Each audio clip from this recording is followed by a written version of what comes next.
We haven't started yet. Can I ask a question if Kathy or someone knows if my term is up or if I have to go to the end of the year? Well, the ballots, the email just went out for actives today. The retiree letters should be going out here. They've been sent to the print shop, so they should be going out very soon. All the ballots are due on the 28th of November, so we should have new people by the 1st of December, if that helps, Jan. Kathy, am I correct that it would need to go to the school board, be approved by the school board, and then that would end a term and start someone's new term?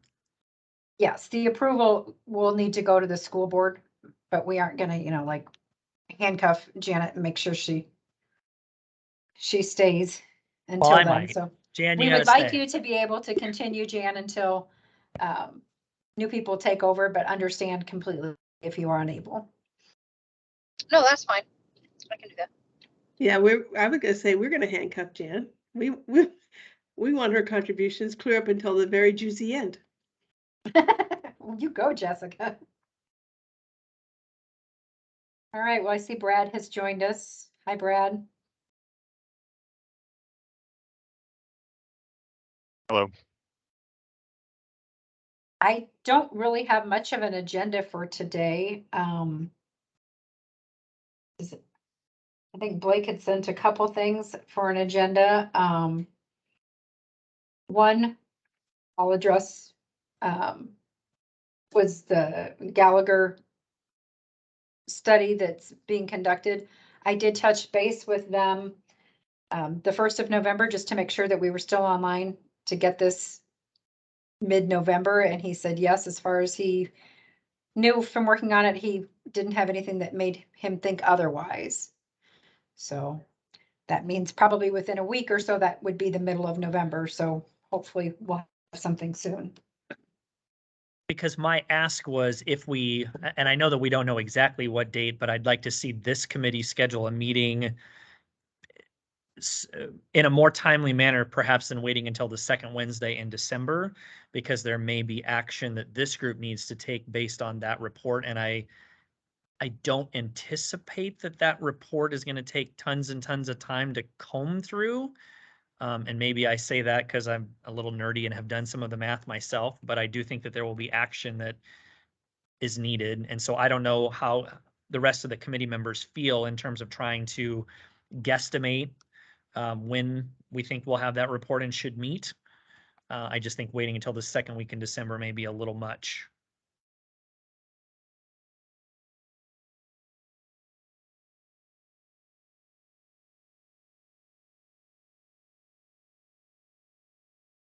So suppose once we get the actuary report, an email just is sent out to the committee that it's here, and then we can set up a meeting based on that from there.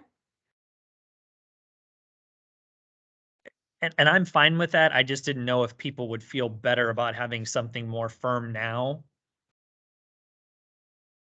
I think it might be a good idea to put something on the calendar now, just because you're starting, you've got Thanksgiving in there, and then I just don't want it to get lost with winter break, and maybe we look at. I'm thinking if we get it sometime next week, then the next week is Thanksgiving. Maybe sometime either that last week in November might work. That's what I'm thinking, 29 or 30 of November.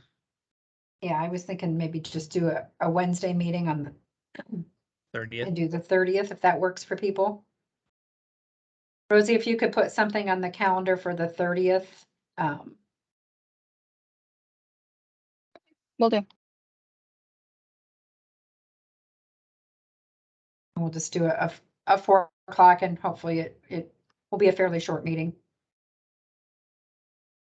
Kathy, do you have permission to send that report out to us when you get it? I don't know what it's going to look like at all. I don't know what's going to be included in it. I will look at it and see, if it's a report that's for general consumption. Or even if it's something that needs to be sent with a confidentiality notice on our part that it not be shared beyond I just think Yeah. that, the more people can look at it ahead of time, it always just expedites the process and gets people thinking about questions and what things mean. Right, I to would help us definitely on- want to send it before the meeting, so you're not looking at it the first time during the meeting. I think that would be a Perfect. better use of everybody's time. Okay, and then the other item, and I hate to say this, I hate to admit it, but Blake and I were thinking alike. I know. And I had just sent Catherine an email about our plan document the same day that Blake sent me an email about our plan document, both thinking that it was kind of out of date. Someone had asked me for a copy of it and I sent them the plan document with all the amendments attached, and I just felt it was messy and that there's some language that needs to be cleaned up. And Blake had sent the same question, and then he had sent a question asking, should we be updating it? Should the board update it? Should legal update it? Who should update it? And I guess, I see Catherine's on here. I'm thinking in my head, what would maybe make sense is for us to take, as a committee, take a first pass at things we think should be corrected, and then work with Catherine on making sure that it falls within all legal compliance and we aren't making up words that shouldn't be used and et cetera, or making things more confusing. But since we're the ones that read it regularly and Blake sleeps with it and reads it all the time and can about quote it by heart, yes, that it might be prudent of this group to have a small committee work on a rewrite or at least an update of the plan and then get it to Catherine. Catherine could review it, make suggestions, and then we could move forward. Catherine, does that sound like a good process to you? Hi, everyone. This is Catherine via Road from one of your other districts here. So I apologize for all the background noise. But yes, I think that's a good plan. We would want Clifton Larson involved for any recent legal updates as well. And they are working on some filing obligations with an deadline for a number of other entities. So we know that we won't be able to present them with any of our questions until after Thanksgiving. So you've got a little bit of time there. I actually want to make a recommendation. Maybe perhaps instead of a small group going through it, would it make sense that at the December, whatever that is, December 14th regular meeting, I would assume that we would have the new advisory board appointed, that we would actually go through the document together. I think that one of the things that we could do a better job of is helping each other, especially those who are new, like just questions about what is our purpose as a committee, who does what, what's Kathy's role, what's Shashank's role, what's the school board's role. Go through the plan document. That maybe we still need another group to do a smaller review to get into the micro details, but perhaps just going through the plan document from start to finish and seeing just what things on their own naturally cause us to pause and say, what does that mean? Does this seem right? So in a sense, maybe there's two parts to it. One is that the whole committee goes through it as much of just a review of our job, our function, our role. And then maybe number two, maybe there's kind of a cleanup crew that goes through and says, let's look at this in a little more detail and get that to Catherine Beacon. And maybe our goal is to sort of have that before winter break.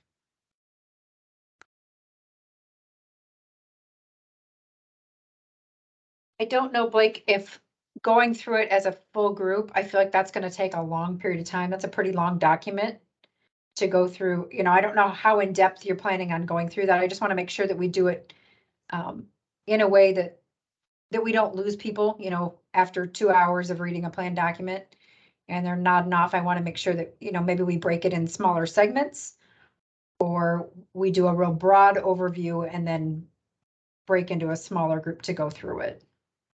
I think it's right that we should have a smaller group do the editing, the actual editing, like this is where this should go this way. But I think Blake's point is well made, that we do need to make sure that everybody on the committee actually has looked at the plan document, read the plan document, and understands I guess, the eddy currents within the plan document. So having an overview of that and just kind of going through, this is what the plan document says, and this is where we are. And then if anything stands out as points of question, that's when we can kick that over to the editing committee to actually say, these are the recommended edits that we'll need. Because fresh eyes looking at that document may be very helpful. This is Catherine again. In terms of compliance, that's something our office and CLEA can handle. If you're looking at making some substantive changes to the plan, that it may be a separate discussion that entails a separate analysis, and I just wanted everyone to be on the same page as that. So I wasn't quite clear on what, if you're looking at making changes to the substantive parts of the plan, or if it's more of an organization of the plan document. I think, Catherine, from my standpoint, it's more of an organization and maybe clarification of some things that are in there and some terms that are used that are, when you're reading through it, it's a hard read, and making it a more user-friendly document to the best that we can. And then incorporating the amendments that we've had since the last writing of the plan. So our plan document is actually one document that's current, instead of, oh, here's the plan document and here's the 6 amendments that go with it. Okay, thank you for that clarification. Yeah, and I think the read through does a couple things. One is, as Jessica says, it gives fresh eyes to look at it. I think number 2, it helps us to identify things that are in this plan document that we're either not doing, and then we need to have a discussion about why. Is it just a matter of we have the wrong dates and times, and are those easy cleanups, or are there things that are, bigger changes that we have to say, why aren't we doing X, Y, or Z that is in this particular plan document? So for me, I think I see that as the reason for the read through, is so that all of us can be like, are we doing that? Who's doing that? Who's responsible for that? Is there something there that needs to be changed? Or is it just a matter of, oh, we need to do that, or we need to hold ourselves accountable to it, or ask, is this something that can be revised, omitted, deleted, something like that? So that's sort of the way I see the process, is as much about learning initially and then identifying what we're currently doing and then going into that editing phase. It might also be helpful to have protocols for critical functions that we may not have been completing accurately. So there might be some critical function we say, oh gosh, this is something we absolutely must do, but we haven't been doing it. How do we set up a protocols to ensure that it gets done? Okay, so what I'm hearing is the December 14th meeting, we will devote to plan document.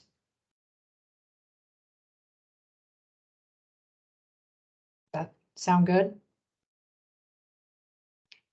And I think in that meeting that we set up, just, when was the other one? Just the 30th of November. We can, by then the voting will have closed, so we can talk about that and who we want to bring forward for the 1-year, 2-year, and 3-year terms. So I think that November 30th on the agenda will be the election, finalizing the election results, and the actuarial study. And then the agenda for the 14th will be the plan document. Kathy, correct me if I'm wrong. Did we agree to the 1, 2, 3-year terms would be decided by total number of votes? We did, but my concern is that everybody's going to be tied, because everybody's, there's 3 people on the retiree ballot and there's 2 people on the actives. And so everybody's marking both or all 3. And so you're going to have a 3-way tie. And we're just going to have to determine through conversation then, because I believe what it says on the ballot is if there's a tie, it will be determined at the advisory committee level. So that would allow us to have those discussions. Because right now everybody's tied. Would it be inappropriate for me to ask that the plan administrative team make that decision? It feels weird to me to have the people who are being elected making the decision of how it's tied. And I think it's something as simple as that we just, in most cases, we just draw, like there's got to be some sort of a drawing. I feel like somewhere that's where a plan administrative protocol, maybe it doesn't exist, but maybe it needs to be developed between now and then, and that we just go with it instead of having the people that are the ones who are affected by the election making that decision. It probably in the grand scheme of things doesn't really matter, but it just to me doesn't sit right. I think we just need to make an administrative decision on that one. That would be my recommendation. And Well, I think Blake, part of the reason why it was going to be a conversation is because it would be basically who volunteers to be the 3-year term. Who I don't think there's a competition of who would want it, right? Like, yay! But yeah, I mean, or maybe you know, your point is well taken though. It is an election, and so it does make sense. Yeah, Jessica, I think where I was coming from was, you know, we've got 3 people, let's say, and there's a 3-year, 2-year, and 1-year term. Does somebody only want to do the 1 year? I mean, or is there a specific reason they don't want to? Let's say, and I'm just using this as an example. Let's say Jessica was planning on retiring in 2 years. So she doesn't want to do the 3-year term, but she'd be happy to do the 2-year term. It doesn't make sense to put her in the 3-year. And that's more what I was looking for. And then if there's, everybody's open to all of them, we'll throw your names in a hat and we'll draw and we'll assign you a, you know, whatever, a term. But I just didn't want to assign somebody a term and then them say, oh, well, you know, I really didn't want the 3-year. I was really only running for 2-year. So that was more my rationale behind that. That makes sense. And for the record, I am not retiring in 3 years. No, I didn't. I was just using you as an example. I love am. that- I love that example, but I just don't 3 want years, weird I'm rumors going- to get out. Yeah, I just want to make sure. So this scenario that we just described is only in play if there's a tie. Correct. Correct. Thank you. Okay. Anything else for today's agenda? Any comments on annual meeting at all?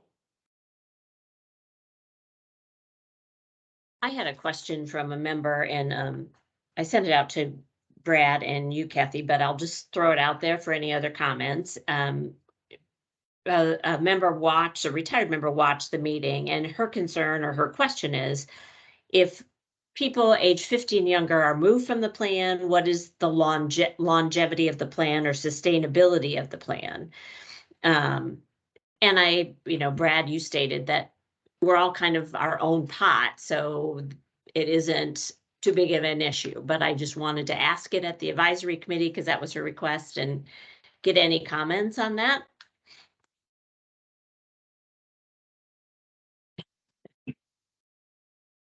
Yeah, no, like you said, I think the impression is that this plan is like Social Security, where there's an element of a trust fund and then also pay as you go, right? Where you need a constant inflow of money to make sure that you're funded Sure. longer term. This is different than that. If you take the expected payments that are going to be required for all the retirees and the actives, discount that back to today, using actuarial terms there, I apologize, but the value of all those payments in the future today is roughly equal to the assets that we have in the plan today. Okay. So we're expected to be able to pay out nearly all the benefits that are owed to retirees, assuming all of our assumptions are in the ballpark, right? Those are always hard to do, like where are rates going to go? What are reinvestment rates going to be in the future? Sure. What are future retiree payout rates going to be? What does mortality look like over the next 10 years? Does cancer get cured, or is there mega COVID that comes out? These are all factors that play Sure. into how well funded our Yeah. plan is. But from an actuarial perspective, the plan is funded. We don't need actives to continue contributing to fund the benefits of retirees today. Great. Thank you. Of course, caveat, there are the second order effects or the indirect effects, right? So the actives leave. Maybe it's no longer appropriate to have so many equities in the plan. And so then you have sort of knock-on effects of okay, we got to switch more to conservative, secure assets. Maybe those have lower returns in the future. Excess earnings may go down as a result. Sure. You know, if you don't have the actives contributing money in the future, maybe the margin of error on the plan funded status through time changes. So that's not to say that like the retirees are totally isolated from the actives, Yeah. but you're not relying on a first order basis for future inflows to fund retiree benefits. Is Great. that all Thank you. helpful? Yep. Yep, it is very. So Barb, do you feel like you have what you need to respond to that I question? do. Okay, great. Thanks. Thank you, Brad. Kathy, Uh-huh. I had a quick question. And let me remind, okay, so Terry had mentioned that she was going to recommend somebody for the Citizens Committee. Did she get that to you? I have not seen that. Okay, I will send her an email to remind her. Thank you. I know she has something going on this week, but I'll remind her to touch base with you. Okay, great. Thank you. Thank you. All right. Anything else for the good of the cause? Nope. All right, looks like we've got 2 meetings scheduled coming up, so we'll get them on the calendar. And see you then. Otherwise, enjoy the rest of your day. It might be one of the last nice ones we get for a while, so get out there. Thank you. Thanks, Bye. everybody. Bye, everyone. Thank See ya. you.